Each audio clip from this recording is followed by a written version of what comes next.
Hello everyone. तो start करते हैं थर्ड लेक्चर, जहां पर हम 3 पैरामीटर्स और पढ़ने वाले हैं।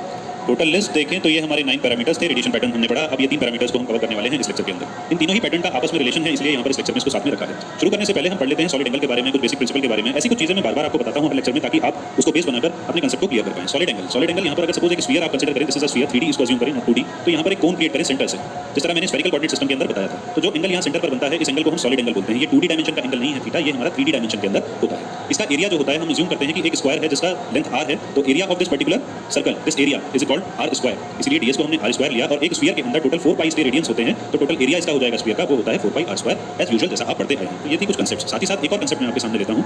ये सपोज करिए कि आपके पास एक टॉर्च है, ये टॉर्च लाइट एमिट करेगी। तो लाइट, अब हम कुछ ऐसा समझें कि इलेक्ट्रोमैग्नेटिक रेडिएशंस, तो ये लाइट कुछ इस तरह से इवॉल्व करेगी। ठीक, इसके बाद जरूरी नहीं है कि हमें सारी की सारी जो रेडिएशंस हैं वो इसी एरिया के अंदर मिलेगी। हो सकता है इसकी वजह से हमें यहाँ भी कुछ लाइट मिल रही हो। तो ये कुछ एक्चुअली ऐसा ही नहीं है जैसे हमने एंटीना रेडिएशन पैटर्न पढ़ा था। ये हमारा मेन बीम हो गया, ये इसके side lobes and back lobes, मतलब रोशनी हमें पीछे भी मिलेगी। तो इन चीज़ों को हम कनेक्ट कर सकते हैं अपने समझने के लिए। अब ये पर्टिकुलर जो एंगल है, ये जो टॉर्च बना रही है या एंटीना जहाँ से रेडिएशन एमिट कर रही है, इसको हम बोलते हैं beam solid angle, that is omega से इसको डिनोट करते हैं। जो सामने एरिया बना, इसको बोलते हैं बीम एरिया।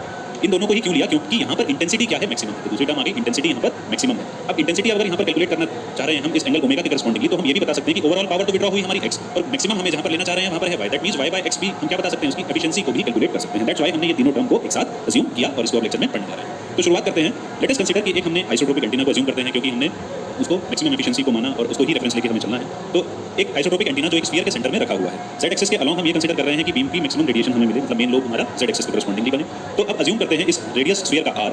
अब इस पर्टिकुलर स्फीयर के सरफेस पर एक छोटा एरिया ds अज्यूम करते हैं। You can coordinate with this thing with the spherical coordinate system. तो ये अगर हम निकाल कर लेकर आए तो कुछ इस तरीके का बनेगा। आप देखें तो ये हमारा वो सॉलिड एंगल बनेगा। आपको याद होगा मैंने आपको बताया था इस तरीके से वाटरमेलन पीस के बारे में, एक मैंने जब स्फेरिकल लेक्चर को समझाया था। तो यहाँ पर भी कुछ वैसा ही है। तो ये पीस हमारा बाहर आया कुछ निकल के, या ये पूरा सिस्टम हम अब इसको एनालाइज करने जा रहे हैं। ये ds सरफेस हमने लिया, ds कहें, यहाँ हमने अभी माना था ये मेरा small area that is da, इसको कंसीडर किया क्योंकि यहाँ हम बीम एरिया के बारे में बात करें, तो ds नहीं ले रहे, बस da कह रहे हैं के लिए। अब हम ये भी जानते हैं कि ये एक आर्क बना, इसके पीछे अगर एंगल थीटा है तो इस आर की वैल्यू r d थीटा कहलाएगी। इसी तरह से ये साइड वाली एंगल वो r sin theta d phi कहलाएगी, क्योंकि ये जो हमारा सिस्टम है कुछ इस तरीके से मोशन हुआ हुआ, ये एंगल मेरा शिफ्ट हुआ है, तो इसलिए r sin theta d phi कहलाएगी। तो आई होप ये स्फेरिकल सिस्टम से कनेक्ट करके आप अच्छे से इसको समझ पाए। एक बात चेक करिएगा, जरूर समझ में आएगा, नहीं तो आप वो बात जरूर याद रखिएगा। मैंने आपसे कहा था कि ये 3 एलिमेंटल लेंस को आप ध्यान रखें। तो ये एलिमेंटल एरिया निकाल रहे हैं ds, and which ds is equals to r square sin theta d theta d phi. आप वहां से देख सकते हैं स्लाइड में जाके। तो ये मेरा ds निकल गया, या ये मैं कहूं ये हमारा da कैलकुलेट होकर आ गया। Now da is r square sin theta d theta d phi metre square, this is the unit, don't be confuse. अब ये जो एंगुलर वाला पार्ट है, यही तो वो सॉलिड एंगल है जिसके अंदर थीटा का टर्म भी है और फाई का टर्म भी है, मतलब दोनों ही एक्सिस की यहाँ पर बात कर रहे हैं। तो यहाँ ये जो पर्टिकुलर पार्ट है, इस पार्ट को कह रहे हैं हम ओम से डिनोट करते हैं, और इसको कहते हैं solid angle, let's say d ओम।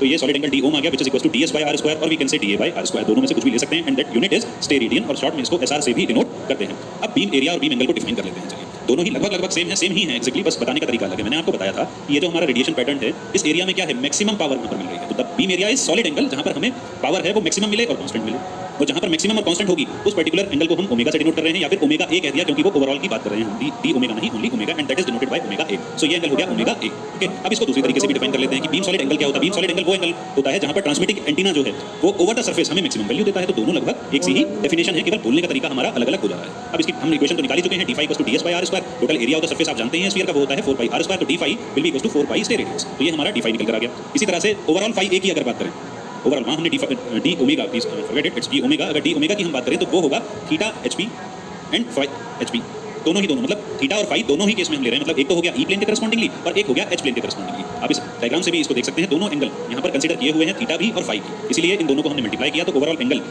हम थीटा एचपी और फाई एचपी से भी डिनोट कर सकते हैं। आप इस सिंपल से डायग्राम से भी इसको नॉलेज कर सकते हैं। अब ये टॉर्च वाला डायग्राम ज़्यादा बेहतर समझ में आ रहा होगा। तो ये हमारा है theta HP which is HPBW, इसकी एक्रोनिम जानते हैं, और साथ ही साथ फाई एचपी मतलब ये वाला इस डायरेक्शन में और दूसरा परपेंडिकुलर डायरेक्शन में एक तरीके से। तो इसलिए ये हमारा टोटल सॉलिड एंगल क्रिएट हुआ, दोनों को मल्टीप्लाई किया और हमने ओम ए इसको नाम दिया, which is beam solid angle. Now you can understand all the things about beam solid angle and beam area. Now come to the part the radiation intensity. Radiation intensity, जैसा मैंने बताया कि कितनी इंटेंसिटी है मैक्सिमम, तो वो हम निकालते हैं बीम एंगल से ही, बीम एरिया से ही, जहाँ पर हमारा एफिशिएंसी मैटर करती हो, जहाँ पर मैक्सिमम वैल्यू होती हो।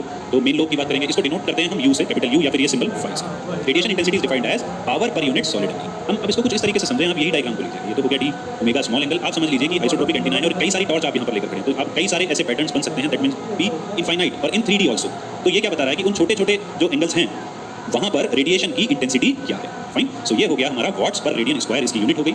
इसको हम कैलकुलेट कर सकते हैं ई और एच के मल्टीप्लिकेशन से, जिसको हम पॉइंटिंग वेक्टर बोलते हैं। आप इसको यूनिट वाइज भी देख सकते हैं, वोल्ट पर मीटर, ई को हम लिखते हैं, एच को हम लिखते हैं एम्पियर पर मीटर, मल्टीप्लाई कर देंगे तो वॉट पर मीटर स्क्वायर, दैट मींस ये पावर वाली टर्म ही बता रहा है। तो वॉट्स पर मीटर स्क्वायर हम इससे भी कैलकुलेट कर सकते हैं, या सिंपली हम लिखें P equals to E H, और ई और एच में जो रिलेशन है वो हमारा होता है E equals to eta naught H, where eta naught is intrinsic impedance. इसकी डेरिवेशन मैंने यहाँ पर क्लियरली नहीं ली है, बट यहाँ पर इसकी जरूरत पड़ेगी। तो ये हमने P ले लिया, E square by Neeta not आ गया। अब E की वैल्यू क्या है, जो थीटा और फाई दोनों में ही, दोनों ही कोऑर्डिनेट्स के लिए यहाँ पर बात करेंगे, और इसी को ही कहा हमने एवरेज पावर, बस डिवाइड कर दिया उसको 1/2। तो ये हमारी ओवरऑल एवरेज पावर आ गई, जहाँ पर मैंने आपसे कहा था मल्टीपल है, तो मल्टीपल की जगह अब हम एवरेज निकाल रहे हैं। अब now the intensity can be calculated as by PR मेरे पास आ गया, एरिया हमारे पास जो हमने बताया था कि उसका एरिया कितना होता है R स्क्वायर, जिस सर्कल को हम एक स्क्वायर के फॉर्म में अज्यूम करते हैं, जिस फर्स्ट स्लाइड में चीज बताई थी, तो उसको R स्क्वायर से मल्टीप्लाई कर दिया। Finally you can calculate this U और ओवरऑल दिस बिग Y, और we can say the radiation intensity, and you can calculate by the use of this U the total radiated power. Total radiated क्या आ जाएगी, जब आपके पास छोटे छोटे U आ गए तो आप उसको इंटीग्रल कर दो d ओमेगा, मतलब ये जो छोटे छोटे मैंने आपसे बताया था कि बहुत सारी डॉट्स एक साथ इकट्ठी जब आप कर रहे हैं, तो उससे क्या होगा, आपके पास टोटल पावर निकल कर आ जाएगी। तो ओवरऑल अगर इसे मैं एक्सप्लेन कर दूं आगे, तो आप इसको निकाल सकते हैं, व्हिच इज WR/4 वॉट पर स्टे रेडियन।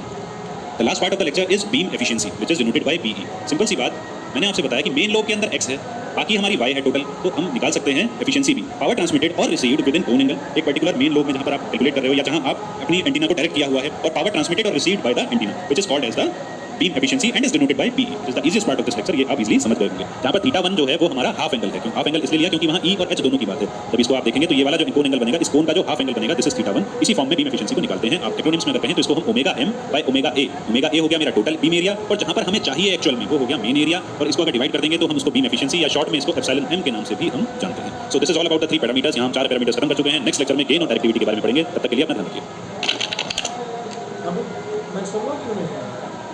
में और डायरेक्टिविटी के बारे में कुछ पैरामीटर्स